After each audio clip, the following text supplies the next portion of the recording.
여러분 안녕하십니까? 새롭게 하소서 김학중 목사입니다. 안녕하세요. 김정아입니다. 목사님. 네. 목사님 어딘가 좀 몸이 아플 때 네네. 어떻게 하시나요? 저는 기도. 역시 목사님. 아니, 그거 아니고요.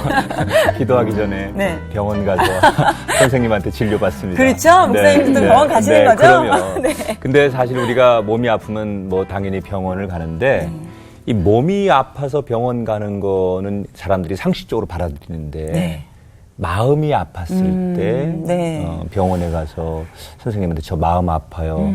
이런 건 잘 못하는 것 같아요. 네. 근데 예수님께서도 어떤 것보다 너의 마음을 지켜라. 네.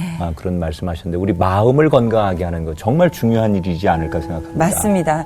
오늘 새롭게 하소서에서 모신 분은 바로 이 마음 건강을 지켜주는 주치의이신데요. 어떤 분이실지 먼저 화면을 통해서 만나보시죠.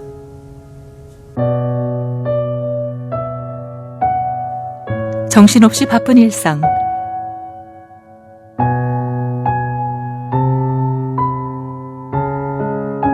치열한 경쟁과 타인과의 비교 속에서 자신의 마음을 살피지 못하는 현대인들. 낮은 자존감, 우울증, 외로움, 중독, 타인과의 비교, 외모지상주의. 우리의 마음은 병들어가고 있습니다. 무릇 지킬 만한 것보다 네 마음을 지키라 말씀하신 하나님. 하나님의 진리를 바탕으로 마음을 지키도록 돕는 마음 건강 주치의가 있습니다. 하나님께서 주신 지혜와 전문적인 의료적 지식을 통해 상처받은 이들을 치료하는 정신과 전문의 유은정 원장. 하나님의 부르심을 따라 신학을 공부하면서 더 깊게 환자들을 만나게 됐고 병원이 곧 사역지라 생각하며 만나는 이들을 섬기고 있습니다. 상처받은 마음을 만지고 회복시키는 마음 건강 주치의 유은정 원장의 이야기를 들어봅니다.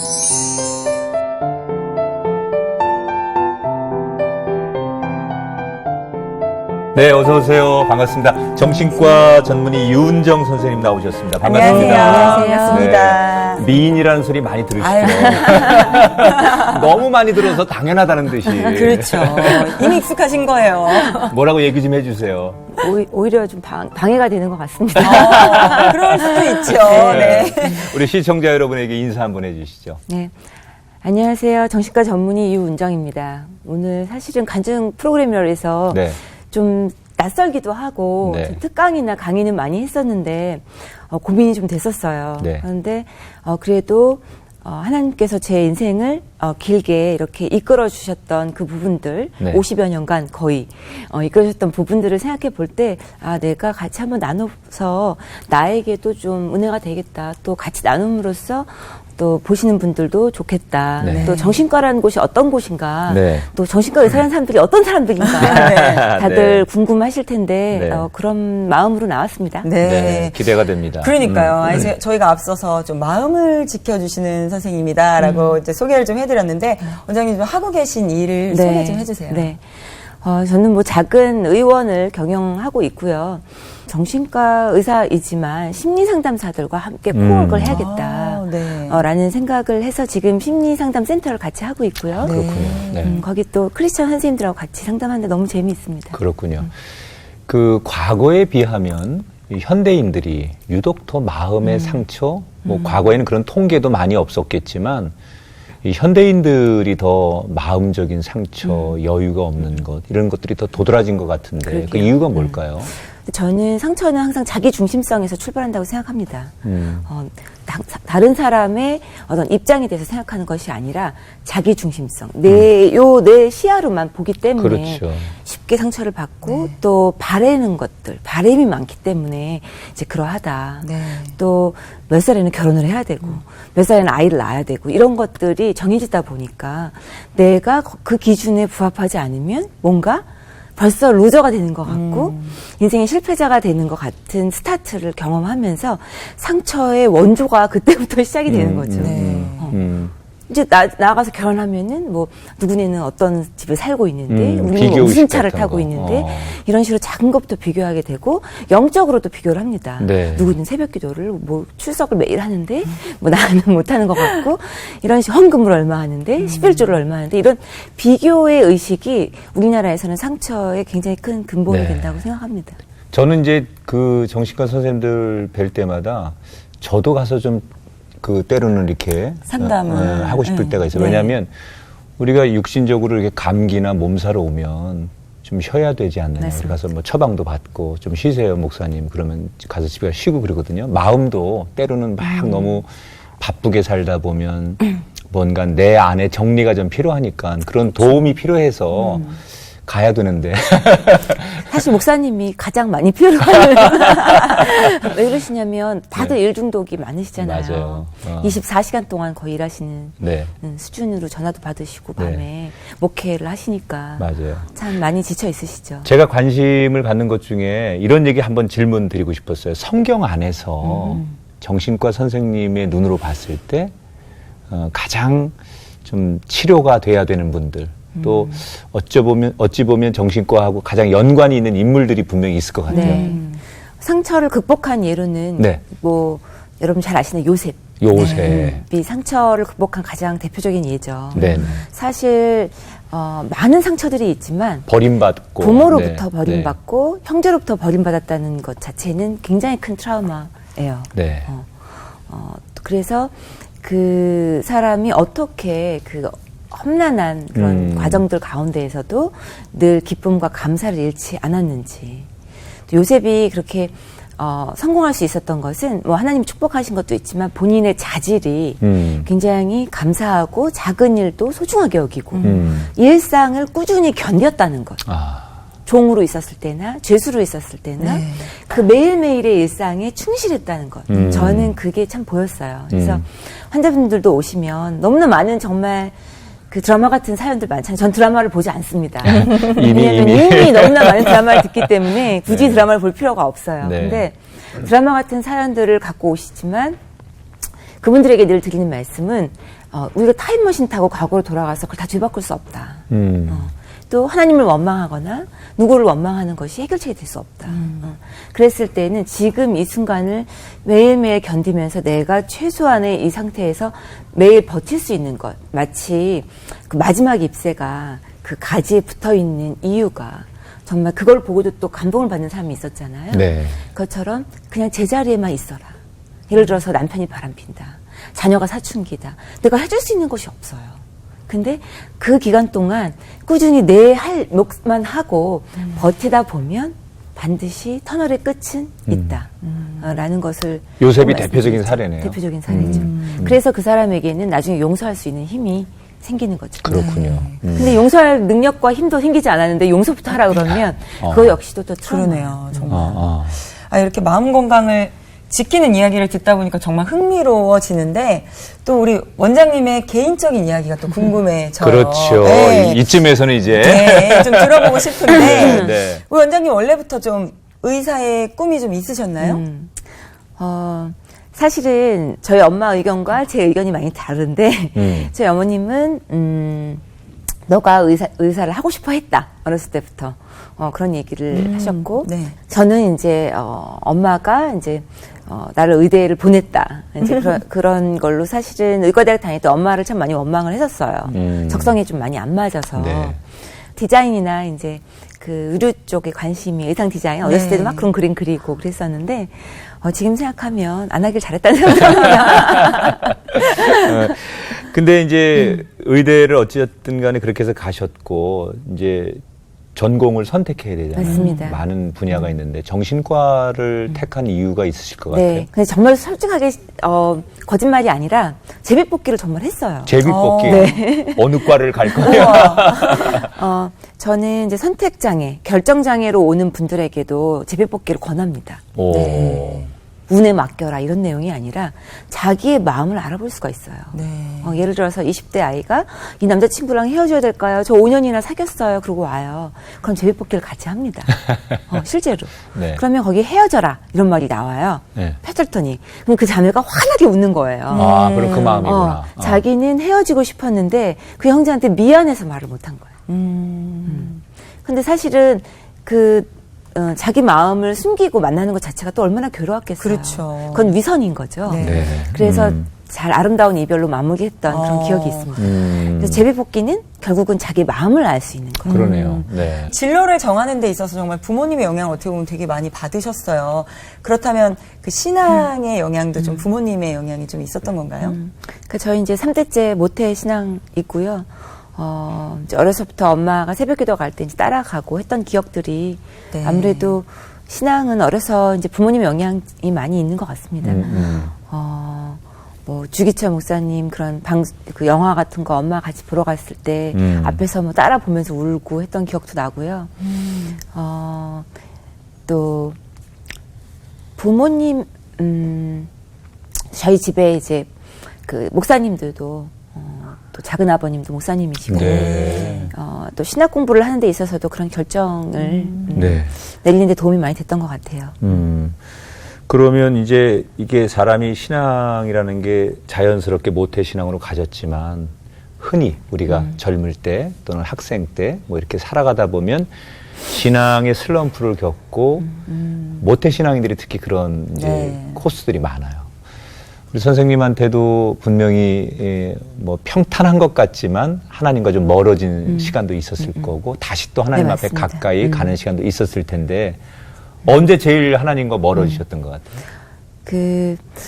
보통 10대, 20대들이 다 그랬던 것 같아요. 공부나 일 때문에 이제 학업이 우선이 되고 또 그러다 보니까 이제 교회 활동을 이제 할 수 없게 되고 또 급할 때만 이제 하나님을 찾고 그런 이제 시기가 있었는데 사실 돌이켜 보면은 가장 하나님과 친밀한 관계를 가질 수 있는 게 이제 자아가 형성되는 10대, 20대 시기인데 네. 요즘 청소년들도 그렇고 너무 공부에 치이다 보니까 정말 성경 말씀을 읽거나 공부할 시간이 턱없이 부족한 거는 사실인 것 같아요. 좀 아쉬움이 남습니다. 그러면은 반대로 정말 그렇게 어찌 보면 좀 뜨겁지 않은 신앙을 늘 가지고 있다가 정말 뜨거워지는 신앙을 갖게 되는 계기들이 있는데 그렇죠, 네. 선생님은 언제 그럴 때는 저는 만나셨어요? 저희 이제 회심의 어떤 경험이 아버지 돌아가시고 난 다음이에요. 그때가 몇 살쯤이세요? 이제 바로 정신과 1년 차였으니까 26살 때였던 것 같습니다. 20대 한국 때. 나이로. 네.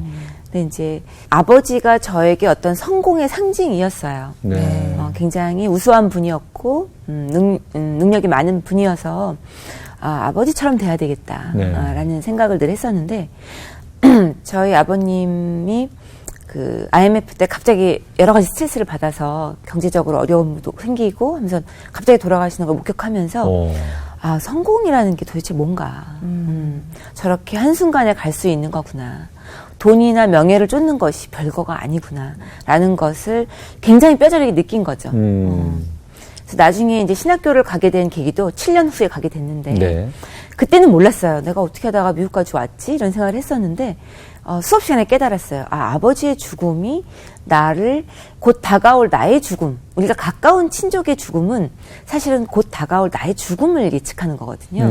그러면 나의 인생이 앞으로 얼마 남지 않았구나. 그럼 어떻게 보람되게 살아야 되나? 어떻게 주님의 뜻을 알아야 되나? 나에게 주어진 소명 무엇인가라는 생각을 반드시 할 수밖에 없습니다. 네. 그래서 가까운 사람의 죽음은 나에게 하나님을 찾음과 동시에 하나님이 주신 나의 삶의 의미가 뭔가, 목적이 뭔가, 내가 50살이든 60살이든 70살이든 남은 인생에 무엇을 해야 되는가 라는 생각과 고민을 하게 되는 거죠. 그 당시는 그렇게 거창한 경험은 아니었습니다. 왜냐하면 20살 정도였기 때문에 너무 힘들었던 거죠. 빚쟁이한테 쫓기고 그런 경험을 안 해보다가 그래서 이제 이모 집에서 이렇게, 잤는데 낯선 집에서 책꽂이에 있는 성경책을 제가 이제 잡아서 너무나 갈급한 마음에 어디서부터 읽어야 될지도 모르고 그럼 보통 어디서부터 읽죠 우리가? 맨 앞에 창세기로 가지 않을까요? 맨 앞 페이지부터 읽죠. 그래서 네. 통독을 할 때도 항상 창세기는 100번 이상 읽거든요. 창세기 1장 27절에 나온 하나님의 형상으로 네. 너를 창조하였다는 말씀에 제가 아무런 뜻도 모르고 그때 막 눈물을 흘리면서 회심을 했었습니다. 근데 나중에 이제 하나님의 형상이라는 것이 신학적으로 얼마나 큰 의미가 있는지는 그 당시는 상상도 못했었어요. 네, 네. 사실은 저에게는 그때 확 다가오질 않아서 이게 무슨 뜻이지? 왜냐면 형상이라는 말을 흔히 쓰진 않잖아요. 그래서 영어 성경을 찾아봤어요. 근데 거기 God's image of God이라는 말이 써있더라고요. 그래서 이미지란 뜻이구나. 그게 결국은 우리가 우리 있는 그대로의 모습으로 사는 것이 바로 자존감이라는 부분이구나. 그래서 20대에 가졌던 회심했던 그 내용이 20년 후에 심리치료 센터로 하게 될 줄은 그 당시는 그러게요. 상상도 못했던 네. 거죠. 어떻게 보면 정말 한 번도 시련을 겪어보지 않았던 삶이었는데 아버지의 돌아가심으로 인해서 힘들었던 그 과정에서 말씀으로 회복을 받고 회심을 하게 된 계기를 얻으셨어요. 네. 근데 저희가 생각했을 때 의사라고 하면 왠지 너무 바쁘게 지낼 것 같고 너무 정신없이 치열한 삶일 것 같은 생각이 들거든요. 그러다 보면은 또 이렇게 계속 말씀을 붙잡는 게 쉽지만은 않았을 것 같거든요. 네. 정확하게 보셨습니다. 정확했나요? 네. 항상 힘들 때만 기도를 하고 붙들다가 이제 일이 바빠지면 또 영적인 훈련을 소홀하게 하는데 네. 저의 동기는 그렇지가 않았어요. 저희가 이제 폐쇄병동에 입소를 한다고 이제 우리가 그러는데 네. 저희 정신과 레전트가 되면 폐쇄병동에서 정신과 환자분들하고 같이 먹고 자고 식구를 합니다. 거의 합숙생활, 입소하듯이 그래요. 저희도 입원을 하는 거죠. 입원. 네. 그러네요. 그래서 환자분들의 심리도 알게 되고 또 같이 머물면서 24시간 콜을 받아야 되기 때문에 네. 그런 생활을 하는데 참 답답하고 힘들죠. 20대가 환자분들과 같이 있으려니까. 근데 제 동기는 CMF라는 크리스찬 펠로우십을 하면서 굉장히 훈련이 잘 된 친구였어요. 그래서 매일매일 아침에 큐티를 하고 말씀을 보면서 자기를 관리하더라고요. 너무 평온해 보이는 거예요. 제 눈에도. 그래서 너는 도대체 아침마다 뭘 하는 거니? 제가 물어봤어요. 네. 제가 요즘에도 얘기를 하는데 넌 그때 나한테 가르쳐줬어야 된다. 내가 물어볼 때까지 뭐 했냐? 라는 얘기를 하는데 그때 걔가 너 그러면 1:1 양육을 해라. 그래서 1:1 큐티 선생님을 이제 붙여줬어요. 그래서 폐쇄병동까지 그 선생님이 오셔서 간사님이 저에게 항상 이름도 모르는 저에게 와서 성경 공부를 가르쳐줬던 기억이 납니다. 근데 지금은 무슨 말씀을 공부했는지는 하나도 기억이 안 나요. 20여 년 지났으니까. 네. 근데 한 가지 기억나는 거는 그 선생님이 그 폐쇄병동의 철문을 막 철문이 있는데 그걸 나가는데 철문을 열어야 되잖아요. 네. 근데 나가시는 그 뒷모습이 그냥 햇살을 쫙 받아서 밖에 있는 빛이 쫙 내리면서 하나님 정말 천사를 나한테 보내주셨구나. 그런 울컥하는 마음이 있었어요. 왜냐면 저분의 희생으로 내가 빛을 얻었고 저분이 도대체 나를 알지도 못하는데 뭐 때문에 와서 가르쳐주는가라는 그런 생각을 했었죠. 나중에는 이제 제가 신학교 갔다는 얘기를 듣고 그때 그분이 그랬대요. 제 친구한테 그분 신학 공부할 줄 알았다. 이미 보는 눈이 있었고. 그러게요. 네. 말씀을 이제 막 사모했나 봐요. 이제 그렇게 우리가 살다 보면 정말 하나님께서 그 길목마다 좋은 사람들을 만나게 하시고 또 그런 것들이 모아지다 보면 하나님의 의도하신 하나의 모임이 만들어지는데 지금 이제 원장님께서 기독 정신과 의사회 이런 공동체를 또 만들어서 지금 일종의 정신과와 심리 그리고 또 뭐 영적인 거 이런 것들을 잘 조합하시는 일을 하시잖아요. 어떻게 해서 이런 일들을 하시게 된 건지. 뭐 제가 시작한 일은 아니고요. 사실은 정신과 의사 중에 크리스천들이 많습니다. 네. 왜냐하면 아무래도 환자분들을 상담하고 영적인 분들이 많다 보니까 그런 분들은 또 정신과에 관심을 많이 가져요. 네. 그래서 의사들 중에서도 특별히 정신과에 크리스천 닥터들이 많은데 그분들이 다 우리가 훈련을 받을 때에는 종교적인 것을 배제하고 훈련을 받습니다.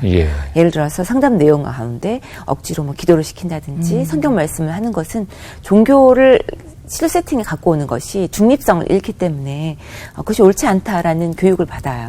근데 사실은 본인이 치유를 경험하고 예수님이 항상 상담과 치유와 설교가 함께 갔었던 그런 사역들을 생각해 보면 우리가 경험했던 예수님의 치유를 설명하지 않고 전문 지식으로만 설명한다는 그 이유가 없는 거잖아요, 사실은. 그래서 사실 개개인들이 굉장한 고민을 하게 됩니다. 전문가로서도. 네. 그러다 보니까 저희 선배들부터 이미 정신과 의사지만 크리스찬 닥터들이 모여서 그런 부분을 공부하고 목사님을 초청해서 신학 공부를 같이 하고 네.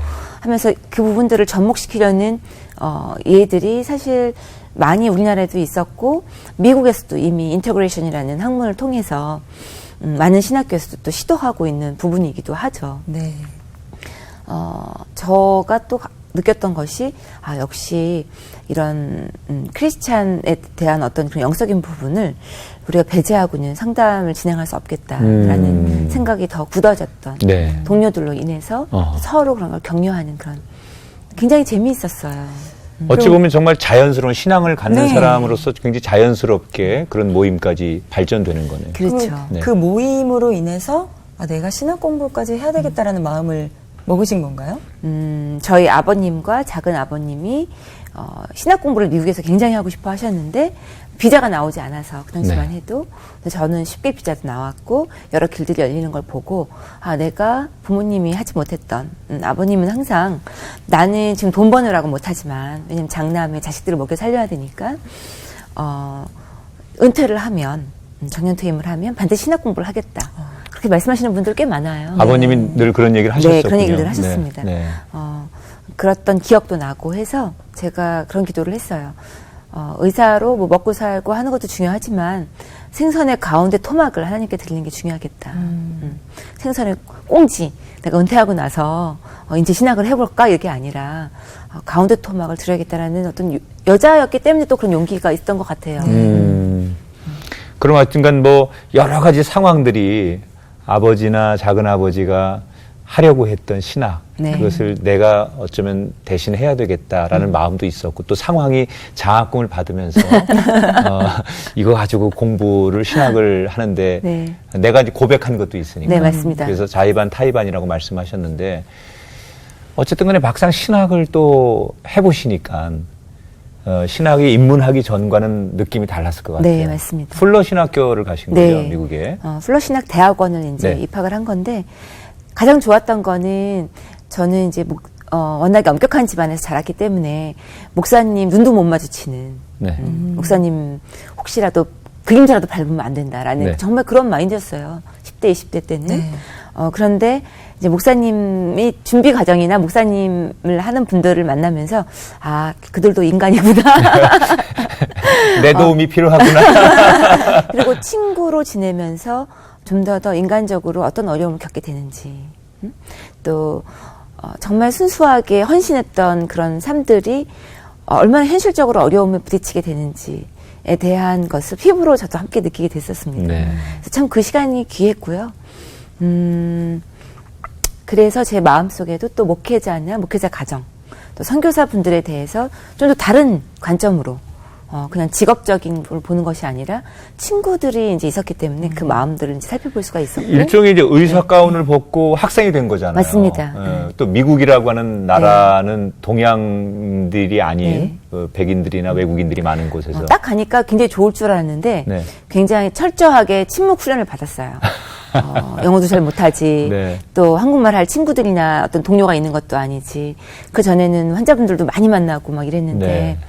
근데 사실은 항상 하나님은 외부의 메시지나 외부의 소음을 끄는 시간을 갖게 하시는 것 같아요.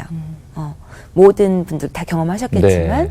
철저하게 약간 고립시키고 그 안에서 너는 나만 바라라는 또 너가 의사 가운이나 명함을 버리고 너의 타이틀을 버리고 예를 들어서 주부면은 누구누구의 엄마 뭐 어떤 회사의 임원 어떤 학교 선생님 이런 모든 타이틀을 다 버리고 진정한 너가 홀로 섰을 때 나를 대면했을 때 너는 누구냐 넌 도대체 어떤 사람이냐 라는 거를 아이덴티티라고 하죠.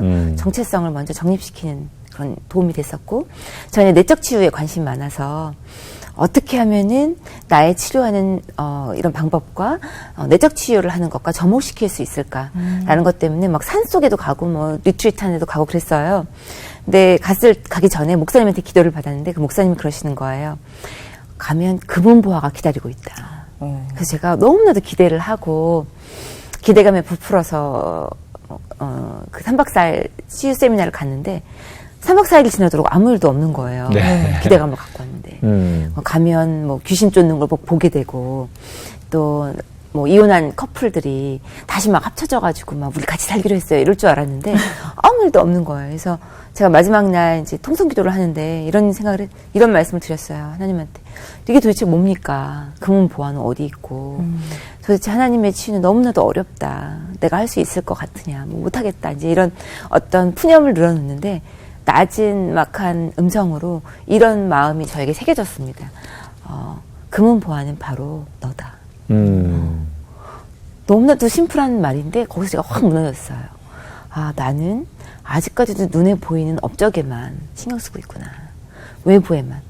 누가 치유받았나? 내가 누구를 치료할 수 있나? 내가 얼마나 많은 사람을 치유할 수 있을까? 이런 업적에만 초점을 뒀었는데 한 번도 열심히 살아왔고 또 신학 공부까지 왔던 저에게 칭찬을 하거나 그런 걸 한 번도 해본 적이 없었던 거죠. 그래서 금은보화가 나라는 것을 알게 하는 것이 나의 직업이구나. 얼마나 소중하게 한 사람 한 사람을 지음받은 건지 아는 것. 저부터 모르고 있었더라고요. 그래서 존재감 자체로 그 사람이 훌륭하다는 것을 깨닫게 되는 중요한 계기가 됐었던 거죠. 그러니까 상상을 해보면 한국에서는 의사고 그렇지. 다들 선생님 하면서 따르고 또 환자들이 와서 치유를 받고 이런 것들을 보시다가 네. 정말 미국이라는 곳에 가족도 없는 홀로 정말 여성 혼자서 광야 같은 곳이죠. 예, 어떻게 보면 그렇게 계셨는데 그런 또 광야에서 어떻게 보면 하나님께서는 또 누군가를 도움의 손길을 또 이렇게 보내주시잖아요. 네. 선생님께도 혹시 그렇죠. 그런 손길을 내미신 네. 분이 있으셨나요? 낯선 곳에 있는 것이 경험해보지 못했던 것이라서 뭐 교회 가기도 싫고 막 어떻게 보면 우울한 그런 상태였던 거죠. 근데 여자 전도사님이 네. 그 예배에 오지 않는 저를 찾아오셨어요.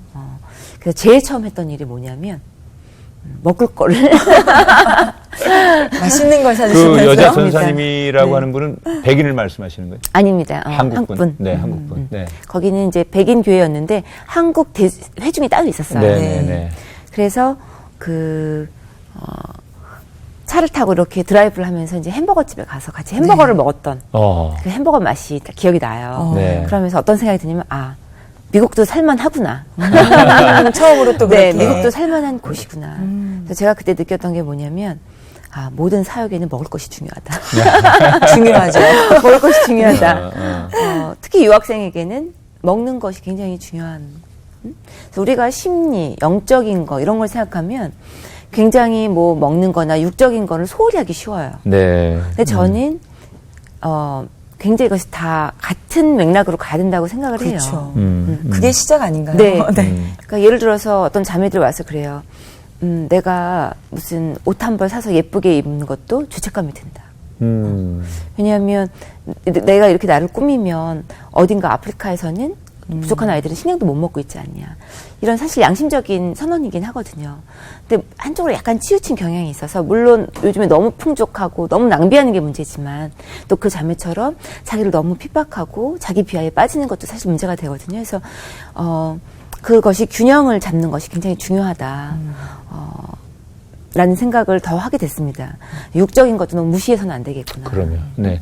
사실은 어찌 보면 늘 남을 케어해주고 또 남의 마음을 위로해줬던 선생님이 그 광야 같은 곳에서 정말 작은 손길, 어찌 보면 햄버거 하나에 위로받고 맞습니다. 그 속에서 하나님의 사랑을 느끼셨잖아요. 그리고 이제 신학을 정말 어렵게 공부하셨는데 혹시 신학을 공부하시고 나서 자기의 진로에 대한 고민을 안 하셨을까? 왜냐하면 원래 의사지만 신학을 하면서 이게 또 목회적인 거 이런 거에 대한 네. 고민도 또는 주변에서 그렇죠. 그런 시선도 분명히 있었을 것 네, 같은데. 맞습니다. 보통은 우리가 이제 신학 공부를 하면 네. 다들 이제 목사님이 된다고 생각을 하고, 네. 그것이 너의 소명이다 이렇게 주입식으로 이렇게 하기 쉽죠. 근데 전 참 목사님들을 존경합니다. 왜냐하면 신학 공부 굉장히 어렵고 또 그런 결정을 할 수 있었다는 것들이 쉬운 결정들이 아니거든요. 네. 또 신학 공부를 조금 맛본 거예요, 저는. 그랬을 때 어떤 생각을 했냐면, 야, 이거는 더 깊이 들어가서는 안 되겠다. 빨리 발을 빼야겠다. 왜냐면 공부할 것들이 너무나 많은 거예요. 네, 그래서 네. 미국에서는 모든 학문 위에 신학이 있다고 하잖아요. 어떤 사람들이 그래요. 정신과 의사로 신학한 게 도움 됐냐? 라고 물어보는데, 저는 그런 생각을 합니다. 사람을 이해하는 학문이다. 신학도. 왜냐면 우리가 신을 정면적으로 대결하고 우리가 아무리 알려고 해도 알 수 없잖아요. 우리 인간의 눈으로 보는 거니까. 네. 그래서 신도 결국은 사람을 이해하는 신학도 그런 학문의 어떤 통로이다라는 생각을 하고요. 목사님 되라, 뭐 선교사가 될 거냐 이런 고민을 저도 했습니다. 왜냐하면 정말로. 신학 공부를 하고 나서 그냥 또 다시 의사가 된다면 너무 이건 이기적인 게 아닌가. 또 돈 버는 의사로 내가 컴백을 해야 되는 건가. 뭔가 넥스트 스텝이 있는 게 아닌가 이런 고민을 했었는데 저의 마음 가운데는 하나님께서 너가 했던 것들을 버릴 것이 하나도 없다. 버릴 것이 하나도 없다. 그리고 다시 이제 한국으로 돌아오게 되면서 병원을 시작하게 됐던 거죠. 근데 저는 그런 생각을 했어요. 병원 시작하면서도 병원이 사역지다. 또 말씀도 받았습니다. 병원이 곧 교회다. 나중에 알고 봤더니 그 건물이 리모델링한 병원이었는데 그 자리가 교회 자리였더라고요. 원래. 원래 자리가. 그래서 저는 그 마음 가운데 저희 선생님들도 늘 그렇게 얘기해요. 우리가 환자분들을 대하고 하는 것들이 교회에서 사람들을 대하고 가르치고 교육하고 상담하는 거하고 다를 바 없다. 그렇죠. 근데 어쨌든 의사로서 활동을 해오시다가 공부를 하시러 가신 거잖아요. 공백기가 좀 있다 보면 다시 내가 한국에 돌아와서 의사 생활을 할 때 내 자리를 찾는 게 쉽지만은 않으셨을 그렇지. 것 같은데 처음 이제 한국에 돌아와서 내가 다시 의사로서 생활을 해야겠다 하셨을 때의 막막함 같은 건 없으셨어요? 한 4년의 공백이 있었으니까. 4년 동안 공백 기간에 한국에 들어온 적이 있었어요. 네. 근데 다른 직업, 이제 제 친구 중에서 이제 원장으로 있는, 잘 나가는 친구들을 봤었을 때 또 부러운 부분도 있더라고요. 안정된 직장에서 네. 그냥 저렇게 지내고 있는 게. 그래서, 하나님, 저는 언제 저렇게 또 안정을 찾을 수 있을까요? 라는 기도를 했었습니다. 네. 그런데, 마음속에 자신이 있었어요. 왜냐하면, 나보다 더 많은 것을 알고 계시고 계획하고 계신 분이 계시니까 네. 돌아왔을 때 그렇게 막 걱정을 하진 않았었어요. 사실은. 그리고 계획보다도 더 크게 더 많이 항상 보여주신다는 걸 알고 있었거든요. 유학 갔을 때에도 그냥 유학 가는 거다 이렇게만 생각했는데 사실은 학교에서 경험하는 것보다는 학교 외에서 경험했던 것들이 저에겐 더 많은 도움이 됐던 것처럼 네. 상상을 초월하는 우리가 기대하는 것 그 이상의 것들이 항상 있잖아요. 그래서 뭐 그렇게 그리고 저는 약간 부딪히는 스타일이에요. 뭐 책상 머리에서 어떻게 할까 고민하는 것보다는 일단 가보자. 좋습니다. 아니, 그러니까 일단 누구보다 해보자. 든든한 하나님이라는 백이 있는데 뭐가 그럼, 두렵겠습니까? 네. 근데 이제 우리 선생님의 이력 가운데 네. 그 다이어트를 하기 위한 여성분들이 선생님 많이 찾으신다고. 요거 정말 관심 많은 관심이 분야인데요. 많은데 좀 네. 이상하잖아요. 정신과 네. 선생님한테 다이어트 그러게요. 관심 있는 분들이 네. 많이 찾는다고. 사실 다이어트를 왜 정신과 의사가 하냐 이런 질문도 많이 받았었어요. 네. 근데 배가 고픈 거를 어디서 느끼는 것 같으세요? 꼬르륵하고 배고픈 거. 그거는 뭐 네? 이게 뇌에서 오는 오, 거죠. 너무 네. 두 분은 잘하시네요. 꼬르륵 한다고 위장에서 배고픔을 느끼는 것이 아니라 우리 뇌에서 늘 지령을 내려요. 네. 근데 그 뇌에는 시상하부라는 곳인데 네. 항상 감정과 그다음에 여러 가지 스트레스와 영향을 받습니다. 네. 그래서 우리 스트레스 받으면 많이 먹잖아요. 음. 많이 먹게 되고 또 잠을 못 자면 또 많이 먹게 됩니다. 네. 그래서 여러 가지의 어떤 정신적인 영향 우울증이라든지 불면증, 알코올 중독 다 비만과 연관이 많아요. 특히 정신과 약물을 먹고 살이 찌는 분들도 많이 있습니다. 조울증이라든지 조현병 약물을 먹고 뭐 10kg, 20kg 찐 분들은 그것 때문에 또 사실은 우울해져요. 아시잖아요. 그렇죠. 여자분이, 알죠, 젊은 알죠. 여자분들이 네. 내가 약을 먹고 났고 우울한 것도 슬픈데 10kg, 20kg를 찌고 난 다음에 내 모습이 아닌 것. 그래서 비만 클리닉에 사실 논의되는 것보다 저 어제 뭐 먹었어요. 근데 저 이런 스트레스 받아서 먹게 된 거예요. 저 엄마한테 이런 험한 말 들었어요. 험한 말 듣고 난 다음에 엄마랑 싸워서 술 마셨어요. 이런 얘기가 사실은 비만 클리닉의 대부분이에요. 그래서 결국은 정신과의 문턱을 낮추는데 도움이 많이 됐었다. 그러네요. 그러네요. 정말 사실 여자분들 스트레스 받아서 먹었다 이런 경우도 굉장히 많거든요. 그럼 그분들에게는 어떻게 좀 치료를 많이 해주세요? 우선은 너의 다이어트의 실패는 의지의 문제가 아니다. 감정의 문제다. 너가 과식하는 이유, 폭식하는 이면에는 감정의 문제가 있는데 우리나라 사람들이 사실은 한가하게 내 감정이 뭐지? 우울한가? 이런 사람이 없어요. 그렇죠. 겉으로 나타나는 증상들이 있을 뿐이에요. 뭐 목이 아프다든지 두통이 생긴다든지 그렇죠. 위장장애가 온다든지 그죠? 만성 피로, 무기력증 이런 식으로 증상만 나타날 뿐이에요. 또는 짜증나고 화내고 예민해지고 갑질하고 하는 것들이 결국은 이면의 감정을 다뤄야 되는 거기 때문에 그 감정을 치료하는 치료로 접근을 합니다. 그렇군요. 많은 환자들을 만나셨을 텐데 정말 이 환자는 내 인생에 참 그 떨칠 수 없는 네. 기억에 남는 환자들 많으실 거 아니에요. 그 중에 제가 이제 한 그 질문이 나올 것 같다는 생각이 들었었습니다. 네, 근데 네. 심리치료가 뭐예요? 어떻게 진행되는 거죠? 라고 질문하셨던 분이 본인이 치유를 받고 심리상담대학원을 가고 훌륭한 치료자가 돼서 네. 석사 논문을 들고 저에게 찾아왔을 때 그때 가장 큰 보람을 느낍니다. 그렇죠. 네. 감동이네요. 그래서 늘 상처받은 치유자. 네.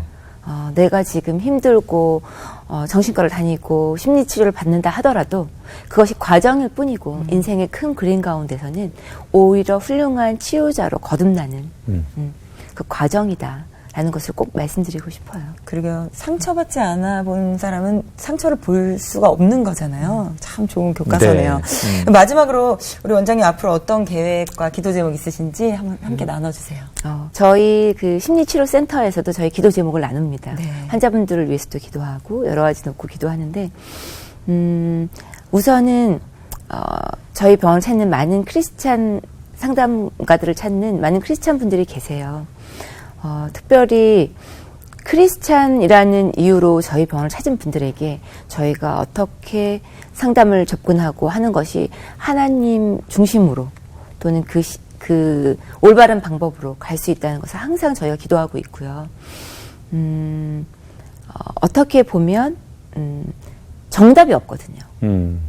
사실 정답이 없다는 거에 가장 큰 또 리스크도 있을 뿐더러 또 가장 큰 메리트도 장점도 있는 거거든요. 그래서 늘 조심하면서 늘 깨어 있으면서 지내야 되겠다. 사실 영적 전쟁이 저는 상담가들이 늘 하고 있는 현장이라고 생각하고요. 네. 그래서 이 시대의 사역자가 상담가가 아닐까라는 생각을 또 합니다. 네. 왜냐하면 한 사람의 삶으로서 그 가정이 살아나고 사회와 교회가 살아나기 때문에 굉장히 중요한 영향이라고 생각해서 그 부분 꼭 말씀드리고 싶고요. 또 이제 내년 1월에 기독 정신과 의사회에서 우리 정신과 의사부터 영적 각성을 일으키자라는 수련회가 있습니다. 네. 그래서 준비하고 있는데 회개하는 마음으로 또 거기 가시는 목사님 좀 부담스러우시겠죠? 또 겸손한 마음으로 전문직들이 교만하기 쉽거든요. 네. 전문직은 본인들이 제일 잘 많이 안다고 생각하기 때문에 네. 그런데 그 수련회는 우리가 아는 것을 다 내려놓겠다라는 어떤 상징이기 때문에 그런 각성이 일어나기를 좀 기도드립니다. 네. 오늘 그 여러 가지 선생님 말씀 가운데 자신이 하나님 앞에 완전히 턴할 수 있었던 계기가 하나님이 자기 형상대로 나를 지으셨다는 그 말씀 앞에 내가 정말 무너졌다. 그런데 가만히 돌이켜보면 가장 위대한 선언이지 않을까 우리 인생에 있어서. 그리고 조금 더 가까워진 듯한 느낌이 들어요. 네. 우리 마음에 상처들이 많은데 눈에 안 보인다고 해서 그 상처가 없는 것처럼 애써 외면하고 살았던 우리들에게 좀 오늘 용기를 내서 내 마음에 상처가 있어요 라고 이렇게 드러낼 수 있는 그런 사람들이 많아졌으면 좋겠다. 네. 동업자예요. 저는 목회자고 네. 선생님은 네. 같이. 네. 그래서 정말 이렇게 든든하고 네. 또 선생님 같은 분들을 통해서 하나님의 사랑 그리고 네. 더 큰 창조의 질서를 함께 회복할 수 있다는 데 대한 네. 그런 마음을 나눌 수 있어서 너무 좋았습니다. 늘 행복하시고 선생님에게도 기도가 필요하고 위로가 필요하면 저희 찾아주시면 네, 저희가 언제든. 같이 기도해드리고 축복해드리겠습니다. 네, 감사합니다. 오늘 함께해 주셔서 고맙습니다. 네, 감사합니다. 고맙습니다. 네, 좋았습니다. 고맙습니다. 네, 선생님. 너무 잘 인터뷰해 주셔가지고 네, 너무 편안하게 좋았어요. 아니 요즘 병원에 오시는 환자분들 혹시 뭐 성별에 좀 차이가 있으신가요? 아무래도 이제 정신과는 여성들이 많습니다. 여성분들이 많으시고 아, 남자분들은 남들하고 잘 나누질 않잖아요. 남자분들이 좀 많이 가셔야 되는데 그 일적인 스트레스를 좀 더 그거 좀 목사님부터 원래 가해자는 안 가고 피해자만. 아니, 사실 목사들이 많이 가야 돼요. 목사들이. 진짜. 나는 그 얘기 많이 해요. 목사들이 많이 가서 이렇게 뭐 꼭 내가 아파서가 아니라 맞습니다. 이렇게 나누고 나를 체크하고 이거 해야 되는데. 그러게요. 사실 목회자분들은 듣는 입장이잖아요. 맞아. 자신의 이야기를 이렇게 꺼내놓을 기회는 많이 없으시니까.